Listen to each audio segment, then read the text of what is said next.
yung umaga, tingnan na natin para hindi na tayo makarating doon.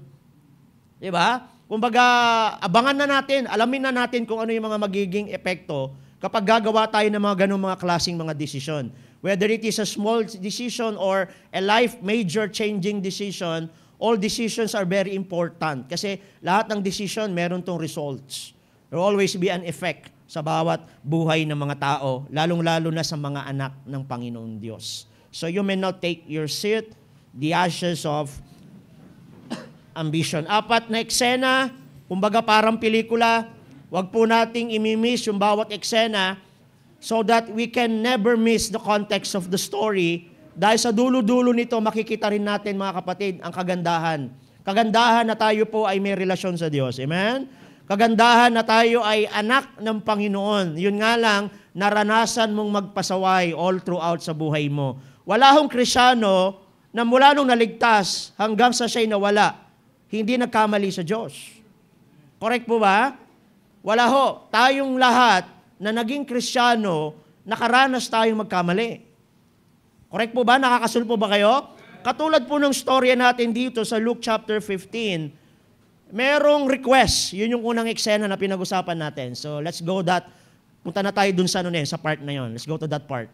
In scene number 1, the request. 4 na eksena po yan. Puro letter R po yung pag-uusapan natin ngayong buwan ng August na ito. Okay? So nabigay ko na yung unang yung unang request. Tama? Ano yung first request?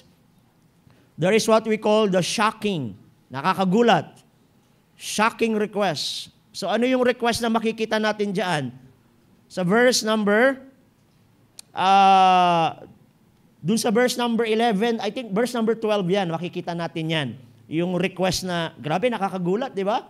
Hindi naman siya masama, pero yun nga lang, parang kawalang puso.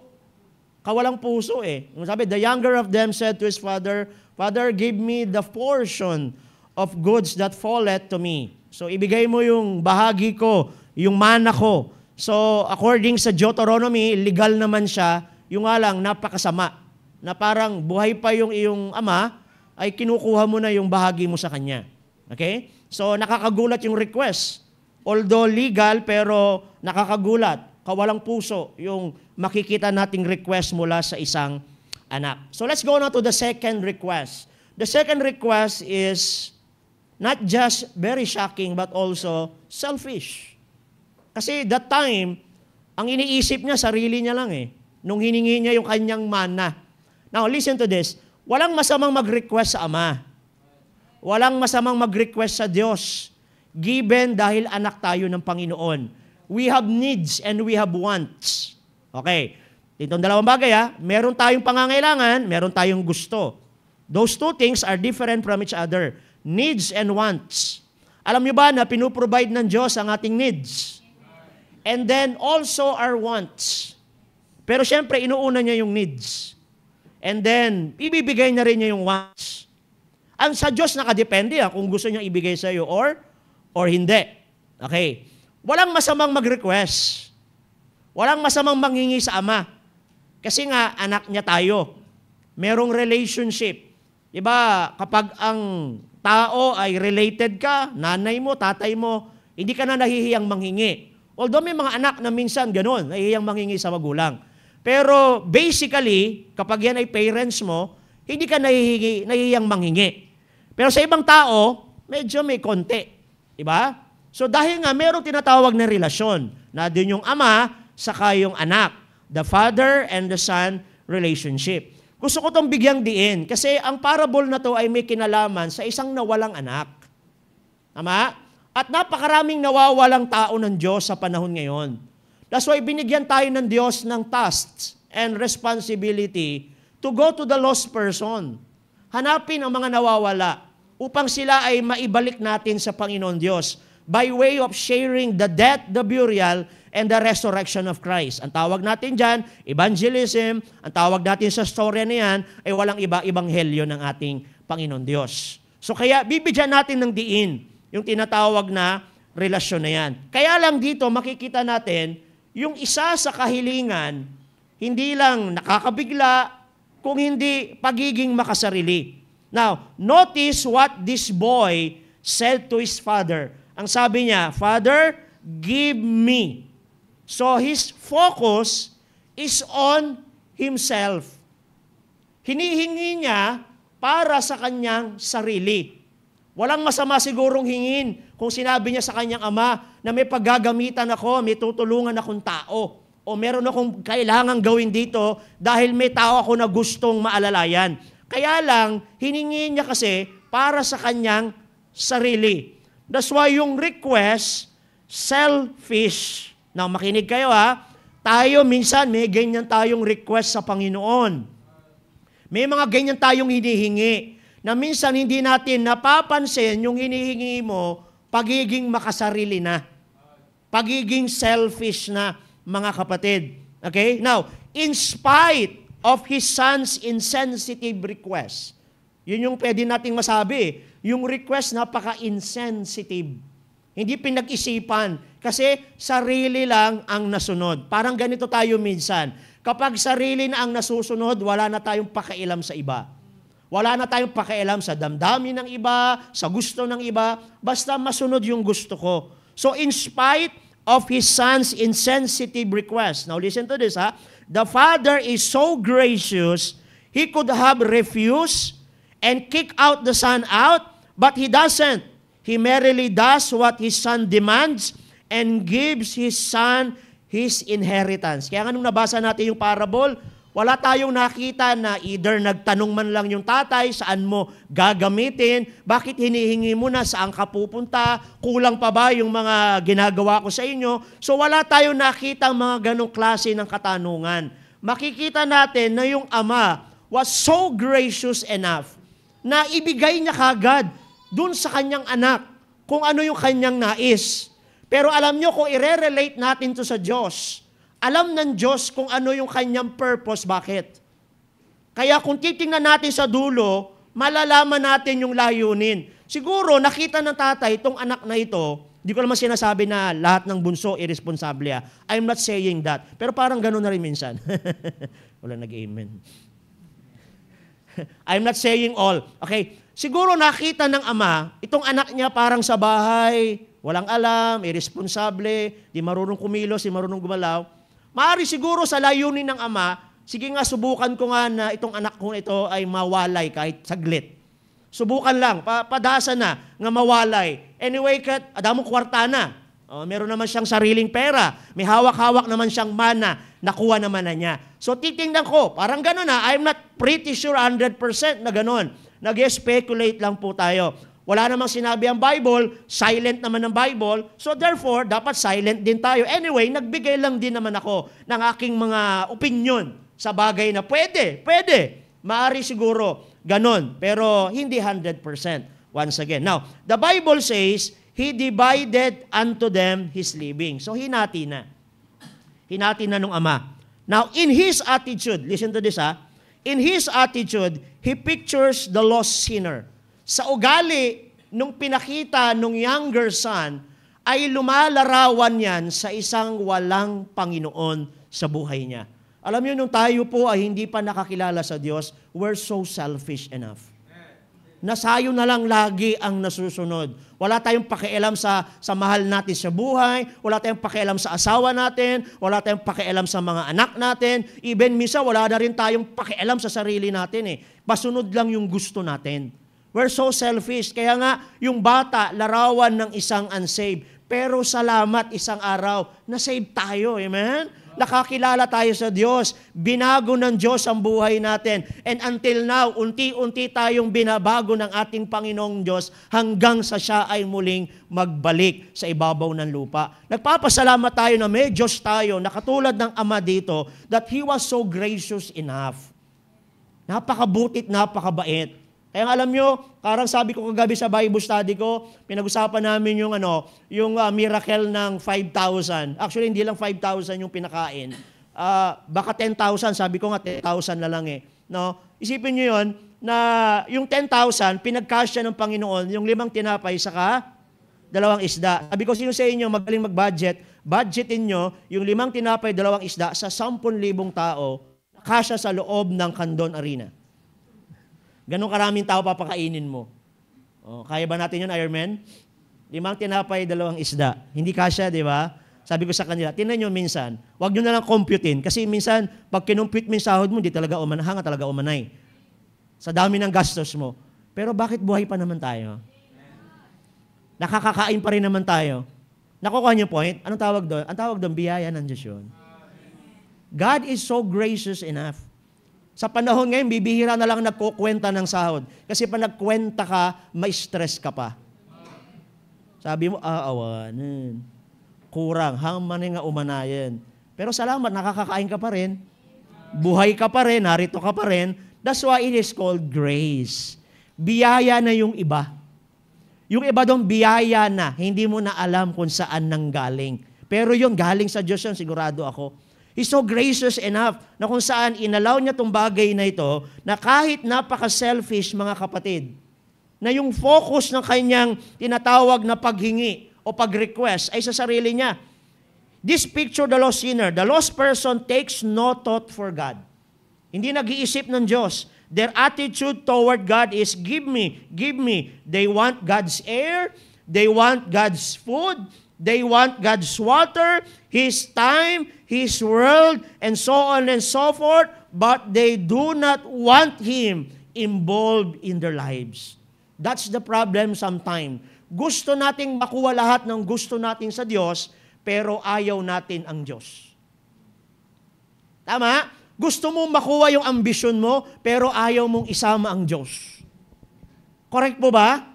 Kaya minsan kahit Kristyano, pag nagpe-pray, selfish din. Lord, give me this. Lord, ibigay mo sa akin to. Lord, sana makapagtapos ako. Lord, sana i-provide mo. Pero ayaw mo mag-involve ang Diyos sa buhay mo. Ayaw mo siyang masunod sa buhay mo. At the end of the day, ikaw at ikaw pa rin ang gustong masusunod. Pero alam mo, salamat, no? Again, God is so gracious enough. Kaya nga nakakahiya na Diyos sa Diyos minsan. Nakakahiya na sa Panginoon minsan kasi napakabait ng Diyos na meron po tayo. In Psalms 14 verse number 1, the fool hath said in his heart. Ang mangmang sabi niya sa kanyang sarili, there is no God. Alam nyo, hindi siya naniniwalang walang Diyos eh. Okay? He just denied the existence. You know? Kasi ayaw niya na may magkokontrol sa kanya. Ayaw niya na may magsasabi sa kanya kung anong gagawin niya. Basically, naturally speaking, ayaw ng tao na ganyan. Ayaw ng tao na may sinagsasabi sa'yo, o ganito gawin mo, o huwag mo gawin yan. Basically, naturally, ayaw ng tao. Kasi meron tayong inclination, kat alam ko naman ang gagawin ko. Tama? Yung ayaw natin na may nagsasabi ng gagawin sa atin, ayaw natin na may nagko-correct sa atin, ayaw natin na may nagre-rebuke sa atin. Tama ho ba? Kasi sabi mo sa sarili mo, alam ko naman, kaya ko naman to. O parang ganun yung idea na makita natin, na itong anak na ito, maaring ganun, kaya gusto niya humiwalay, maaring ayaw niya yung control ng kanyang ama sa bahay. Marami mga Kristyano, lumalayo sa Diyos kasi ayaw niya ang control ng Diyos sa kanya. May mga ganyan tao eh, lumaki sa isang lugar, sa isang environment, na ayaw siyang pinapakialaman. Kaya kapag pinakailaman mo na siya, siyempre, magre-react siya doon sa part na yon. Alam mo, nung tayo po ay naging Kristyano na, hindi na po natin, sarili natin, hindi na po sa atin ito eh. May sinabi ang Bible na nagtataka nga si Pablo doon sa mga taga-Korinto. Sabi niya, what? Know ye not that your body now, is the temple of the Holy Spirit. And it is not your own. Tama ba? It was already bought with the price. So, hindi na po sa atin to actually. Sa Diyos na ito. Ang ibig sabihin niya, it carries the idea na kung hindi na sa'yo, hindi na ikaw dapat ang nasusunod. Tama ho ba? Pag hindi mo pagmamayari ang isang bagay, wala kang karapatan na ikaw ang nasusunod. Correct po ba? Napaka-selfish. Alam niyo mga kapatid, in some ways, ganyan tayo sa harapan ng Diyos. But again, He is so gracious enough. Hindi tayo pinapakitaan ng attitude ng Diyos. Di ba? Wala ka narinig dun sa ama sa storya. Walang reklamo, walang galit, di ka man tumutulong dito, tapos kukuhain mo na yung mana mo. Di ka mo maghugas ng ulo, walang ganon. Basta ibinigay. Tama ba? Kaya nga hindi lang nakakagulat hindi lang shocking. It was so selfish, mga kapatid. Now listen to this. When God made man, He literally poured His life into man. Nung tayo nilikha ng Diyos, originally, walang buhay. Gawa sa alikabok, gawa sa putik, hinulma tayo ng Panginoon, walang buhay. Alam niyo bakit ka nagkabuhay? Kasi ibinigay niya. Binigyan ka niya. He poured His life into us in Genesis chapter 2, verse number 7. And the Lord God formed man of the dust of the ground and breathed into his nostrils the breath of life, and man became a living soul. Isipin mo yan, buhay galing sa Diyos, ibinigay sa iyo, inimpart ng Panginoon sa atin. Now, if you want to live your life like there is no God, just in case gusto mong mabuhay na parang walang Diyos, alam niyo minsan, pinapayagan niya yan.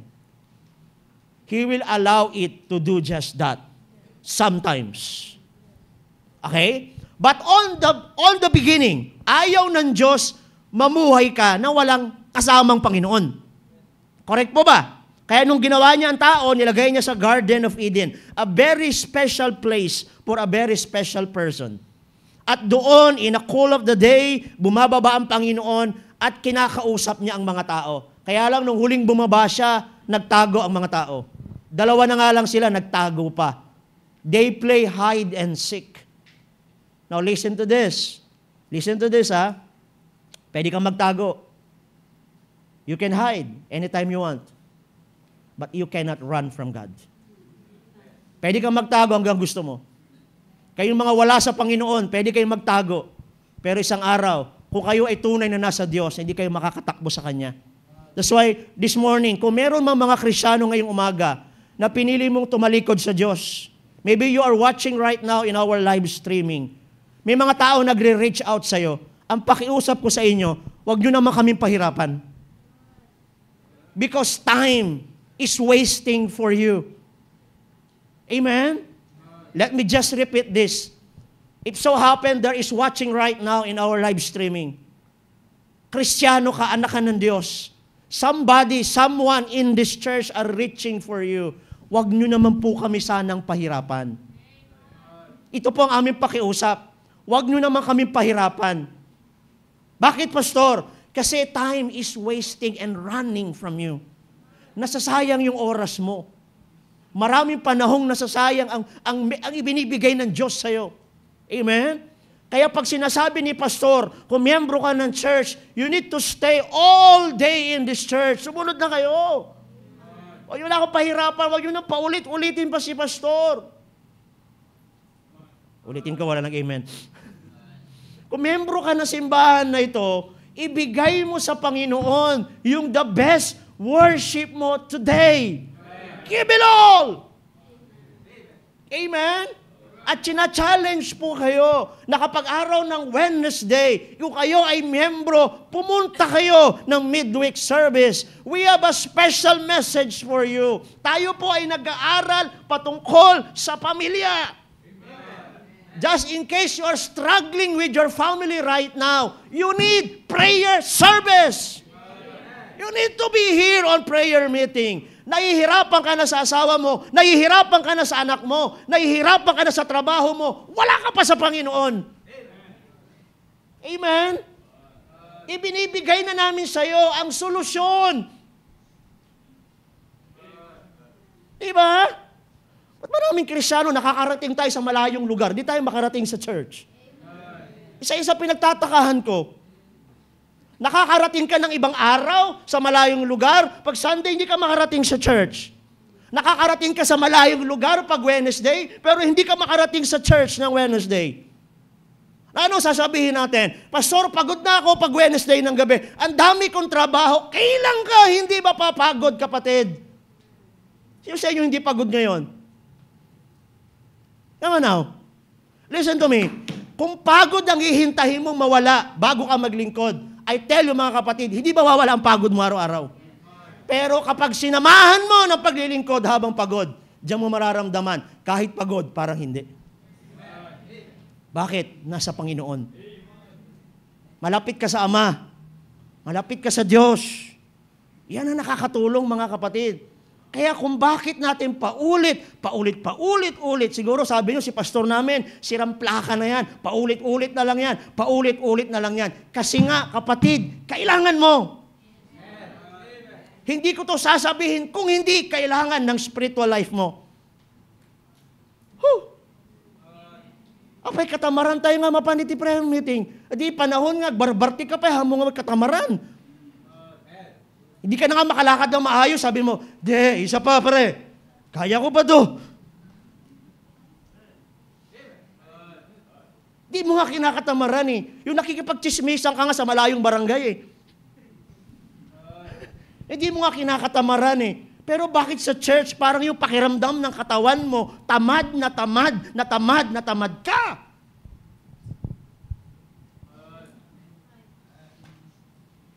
Pakiusap ko po, if you are watching right now, handa kami mo nga paregatan, kakabsat?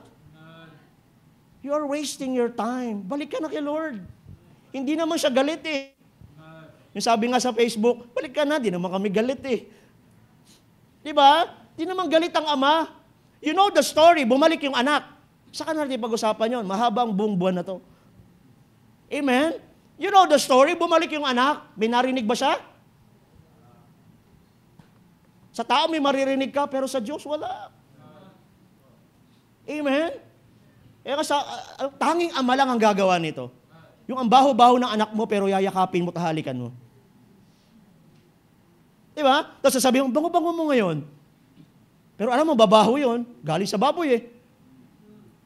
Galing sa kulungan ng baboy eh. Nagpakain ng baboy eh. Pero sabi ng ama, bango-bango ng anak ko. Tayo lang nakakagawa niya, di ba? Yung sabi mo, gada-gada mo, bakit?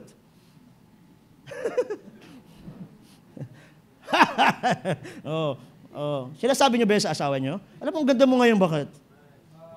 Sabi nila, di namin naririnig yan, pastor. Iparinig nyo naman kasi kahit pa paano. Oo. Di ba? Amang nagpintas ka, bakit? Wala kang sagaysay. Nagamin gatangat sa gaysay, so nga.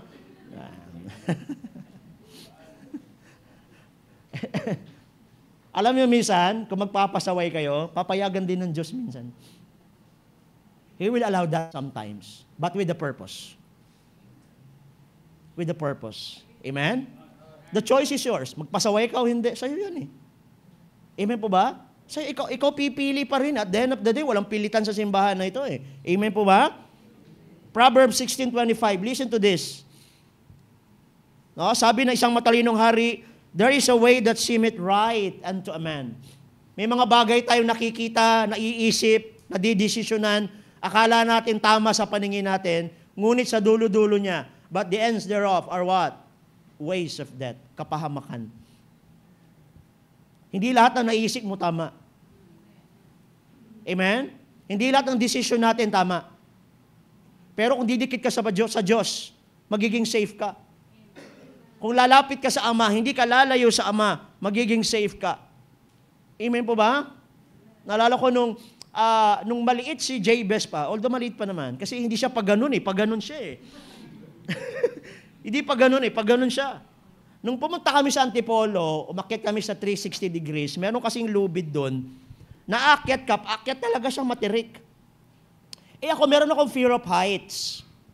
Ngayon kasi niyayaya niya ako, ayoko mapahiya sa anak ko. So, sinikap kong umakyat, kasama siya, nauuna siya. Sabi niya, Papa, mahulog ako. Sabi ko, mag-alala, narito ako. Pero actually, ako yung natatakot. Pero sabi ko sa anak ko, kang mag-alala, narito ako sa likod mo. Pero takot na takot ako kasi nga, di ako sanay sa ganun eh. Wala mo akong lahing unggoy, di ako magaling di ba? Pero sabi ko sa kanya, kang mag-alala, narito ako sa likod mo. So, na-comfort siya. Pero ako, natatakot ako bilang ama. Alam niyo, ang Diyos, pag malapit ka sa Diyos, ang sasabihin ng Diyos sa'yo, ganun eh, huwag kang matakot. Andito ako. Hanggang mabutang, hanggang madanagan, adanak lang dito eh. Kaya problema gaming kakabsat, panpanawan tayo ni Apo. Ang problema, lumalayo ka sa ama katulad nung alibughang anak na ito. Maaring naisip niya, tama naman yung ginawa ko, okay lang naman to, kaya ko naman sarili ko. Pero ang sabi ng matalinong hari, but the ends thereof are the ways of death. Now listen, sa eksena ng request, be careful. Maging maingat lang tayo sa ating mga hihingin sa Ama. Kasi minsan, pwede kang pagbigyan ng Diyos sa kagustuhan mo. Tama? Yung sabi sa Proverbs din na, death and hell are in the power of the tongue. Ang kaayusan at kaguluhan, nadyan sa iyong labi. So be careful, Lord. Diyan kayatan. Baka pagbigyan ng Diyos yung gusto mo.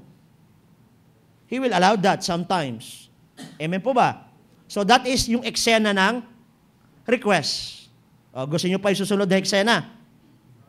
Siyempre naman, may oras pa ako eh. 20 minutes pa. Susulitin ko na to. Okay? Mukhang may kambing uli mamaya eh. Ay, meron na naman. Ay, meron na namang hila-hila mamaya niyan.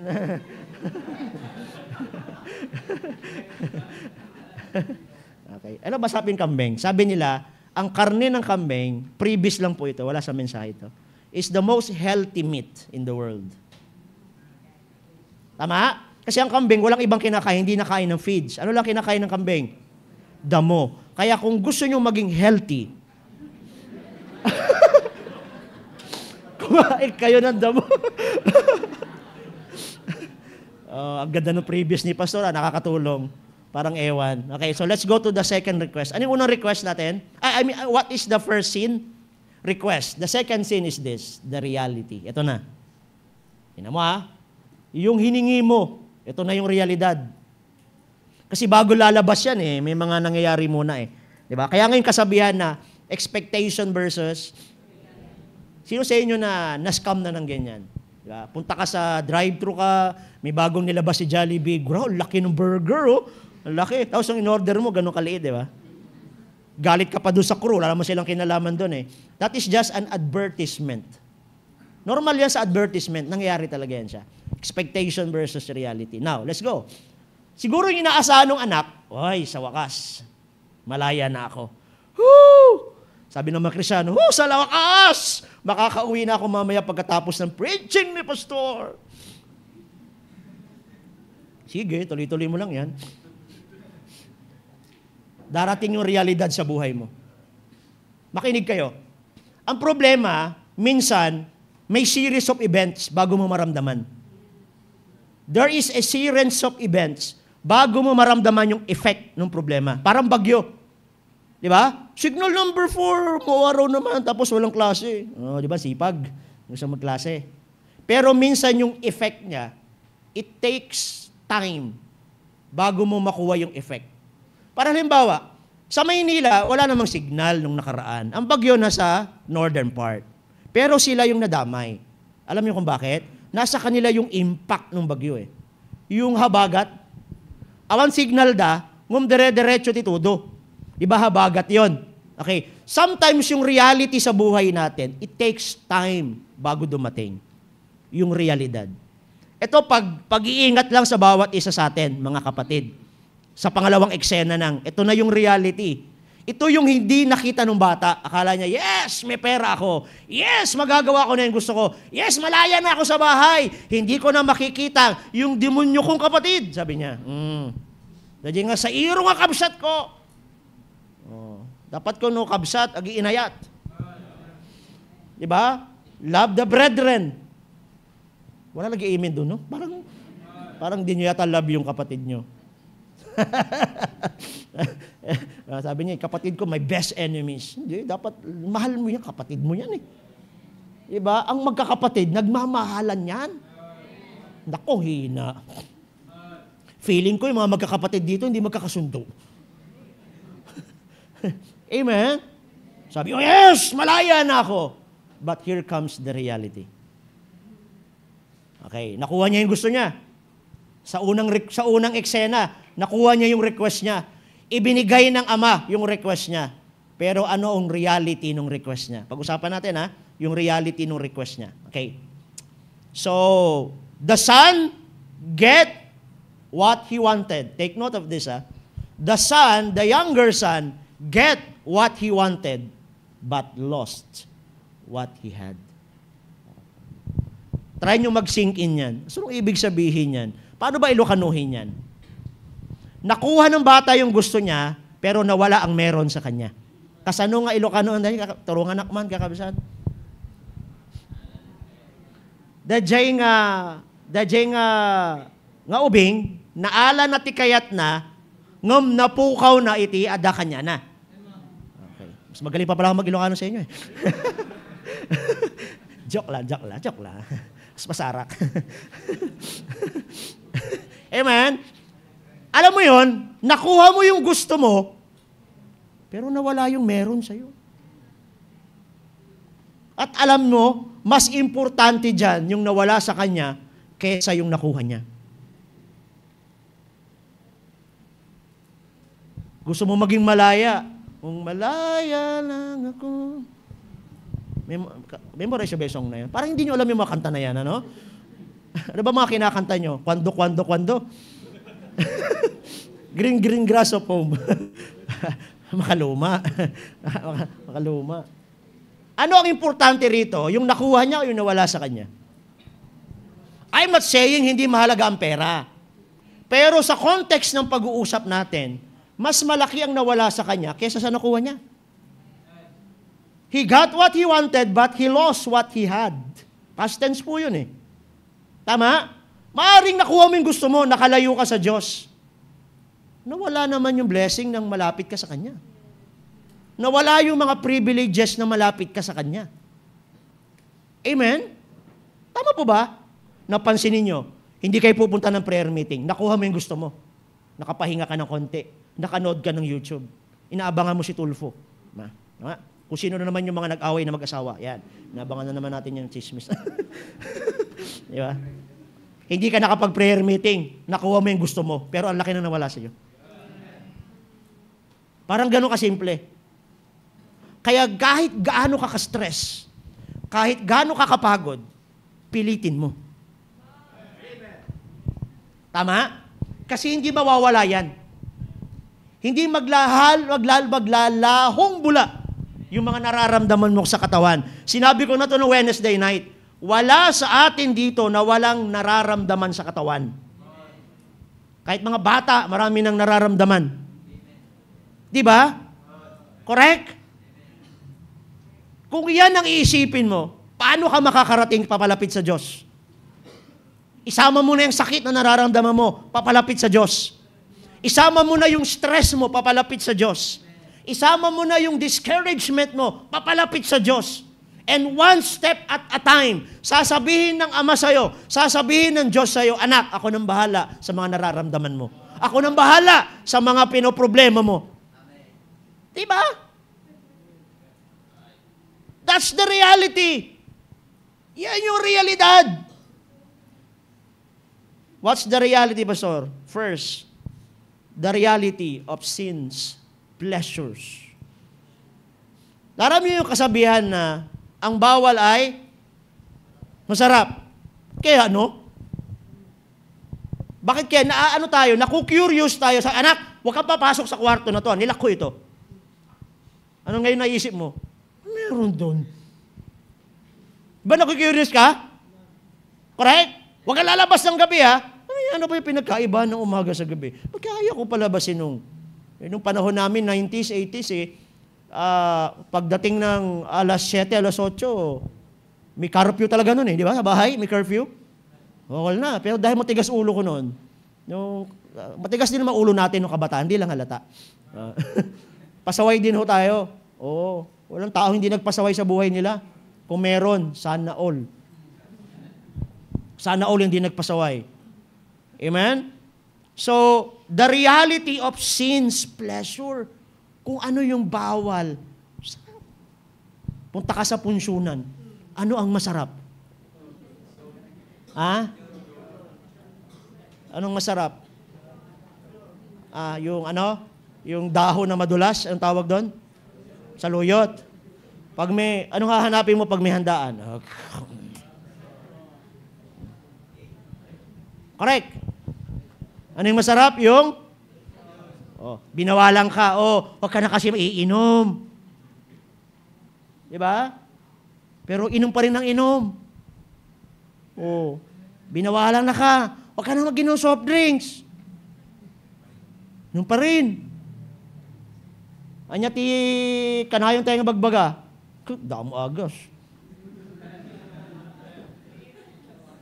Asday. The reality of sin's pleasure. Alam niyo ang kasalanan, masaya. Masayang nagkakasala. Totoo yan. Yan ang realidad. Paano mo nalaman, Pastor? Nagkasala ka na ba? Anong tingin nyo sa akin? Bato?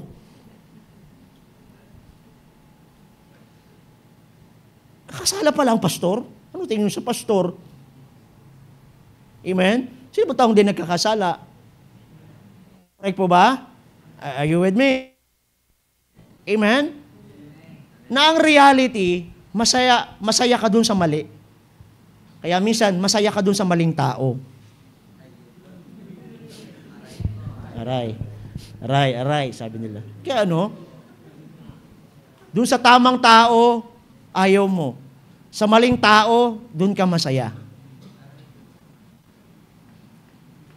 Nakaka-relate ba kayo?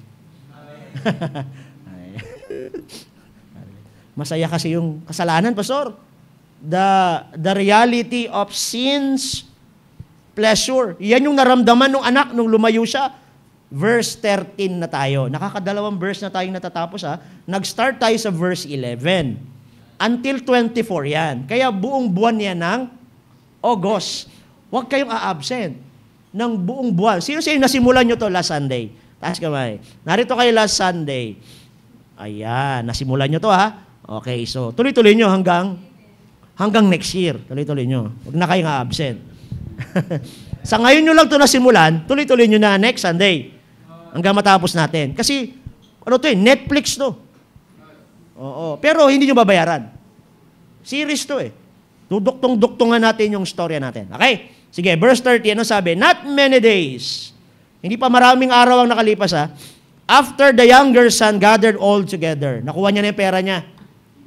Na-transfer na sa account niya yung pera. Wow, social. Okay. So, nakuha niya na yung pera. Nakapag ano siya ng gamit? Impok tuloy na isip ko. Nakapag-impake na siya ng gamit. Yan, ready na siya. Paalis na siya ngayon. Okay? Ang sabi dyan, and took his journey into a what? Anong word na ginamit? Far country. Anya iti Ilocano, iti far. Ala ko upat far pala yung far. Far. Malayong bansa. Siyempre, nag-impake, nag-ready, nakuha niya na yung pera niya. Sabi niya, this is it! Hindi niya alam, yan na yung simula ng realidad ng buhay niya. Kasi marami pa tayong hindi alam sa buhay. Honestly speaking. That's why along the way, tinuturuan tayo ng Diyos, pero dapat kasama mo siya. Okay? So he took his journey into a far country, and there, saan yung there dyan? Doon sa malayong bansa na pinuntahan niya. Wala sinabi ang Bible. Anong ginawa niya doon? Wasted his money. How? Paano niya nilustay yung perang nakuha niya sa kanyang ama? Paano? With riotous living. Ano ibig sabihin ng riotous living? Let me show you this. Basahin natin to. The words riotous living refer to a life totally given over to sinfulness and wickedness. Banggitin mo na lahat ng masasayang kasalanan. Name it. Babagsak yan sa salitang riotous living. Name all the sins na ini-enjoy ng mga tao. Pangalanan nyo na ang lahat ng kasalanang ini-enjoy, pati ng mga Kristiyano. Babagsak yan sa salitang riotous. Ganon ang ginawa nung anak na bata sa perang namana niya sa kanyang ama. Sinayang niya. Wasted it. Ito na yung realidad ng buhay niya. Hindi pa niya ramdam. Hindi pa niya napapansin yung epekto ng layo niya sa kanyang ama. Maraming ganyang Kristiyano, nag-e-enjoy pa. Hindi pa niya ramdam sa ngayon yung effect na malayo na pala sa Diyos. Pero isang araw, mararamdaman mo yan. Kaya nga salamat, meron tayong church. May mga nagtuturo, hindi lang ako ang nagtuturo dito. May mga nagtuturo sa atin dito upang i-remind tayo, huwag ka nang lumayo sa Diyos. Huwag mo nang piliting lumayo, but rather ilapit mo yung sarili mo sa Kanya. Okay? When this boy left home, tong bata na to nung lumayo, umalis sa kanyang bahay, he also left behind all his moral restraints. Kaya napapansin nyo, doon sa mga lumalayo sa Diyos, ang dali na lang gumawa ng mali. Di ba? Doon sa mga nalayo sa Panginoon, napakadali na lang gumawa ng mali. Alam nyo kung bakit? Malayo ka sa Kanya. Nakukuha niyo po? Kami sa napapansin niyo, nagsublima nin sa bisyo. Apay, nagpakaloko man na niya kastoy. Mapanpansin tayo no dadu, makikita tayo. Apay, kasi umadayo nga rod. Imadayo nga rod. Lumayo. Tama? So, iniwanan niya na lahat ng moral restraints na meron sa kanya. Now, question, did he have a good time? Kayo sumagot, nag-enjoy ba siya? O naman, kasi yun nga yung ipinapangako ng kasalanan. Mag-e-enjoy ka talaga. Correct? Tama? Yun yung pangako ng kasalanan eh. Mag-e-enjoy ka talaga. Kasi kung ang kasalanan, hindi mo na-e-enjoy, ba't ka gagawa nun? Kung hindi masaya ang kasalanan, ba't ka pa gagawa nun? Kaya kung bakit marami bumabagsak sa pagkakasala, kasi doon sa lugar na yon, masaya. Na-e-enjoy mo. Babalik ka ba sa lugar na hindi mo na-e-enjoy? Pupuntahan mo ba ang isang lugar na hindi mo na-e-enjoy? Ganon yung kasalanan. Na-e-enjoy. Hindi lang ng mga lost people, kahit ng mga saved people. Kahit yung mga may relasyon na sa Diyos, kahit yung mga nakakilala na sa Panginoon, na-e-enjoy nila yan. Hebrews 11:25. Are you ready with this verse as I close? As sabi ng verse 25, si Moses po yan, choosing rather to suffer affliction with the context of Egypt, with the people of God, than to enjoy the pleasures. With S ba? The pleasures, yung layaw, jay ragsak, yung saya na ibinibigay sa iyo ng kasalanan. Ngam! For what? For just a season. Samantala lang. Masaya ka another day, malungkot ka na the next day. Tumatawa ka this day, umiiyak ka na the next day. Nag-e-enjoy ka this day, nagsisisi ka na the next day. Correct? Kaya na-invento yung salitang regret. I regret this day. Yan, Tilokano na yan. Kas nagbabawi. I regret this day. Bakit nangyari ito? Bakit nagawa ko ito? Bakit napunta ako dito? Yan. That's the reality. Kaya, be careful what you ask God for. Kasi it will reflect on your reality. The sin, the pleasures of sin. That's the reality, mga kapatid. Masaya ang gumawa ng kasalanan. Subalit, yung saya mo, pansamantala lang. Shall we all stand? Namakdera tayo man, kakabsat. Panginoon, salamat po. We're so thankful this morning for giving us and showing us the reality that this younger boy did to his father. Hindi pa po kami nakakalayo. We're just starting on the scene number 2. Ngam Lord, I pray, kararag ko apo, patuloy mo apo nga bendisyonan datoy nga mensahe tapno baliwan na kami. Marami kami mga maling hinihingi sa buhay namin on the past. We never prepares for the reality. Sometimes, Lord, nagsakit. Sometimes, Lord, we regret. Ngam, thankful kami, Apo, for the reality that we have a God so gracious enough. Kaya, Ama, ngayong umaga, hindi ko po alam kung paano nakapasok ang mensahe sa puso, isipan ng bawat nakapakinig ngayong umaga. Lord, if so happen, meron pa po sa aming kalagitnaan, hindi po kayo kilala sa kanilang buhay, hindi pa kayo tinanggap bilang tagapagligtas. Lord, save souls today.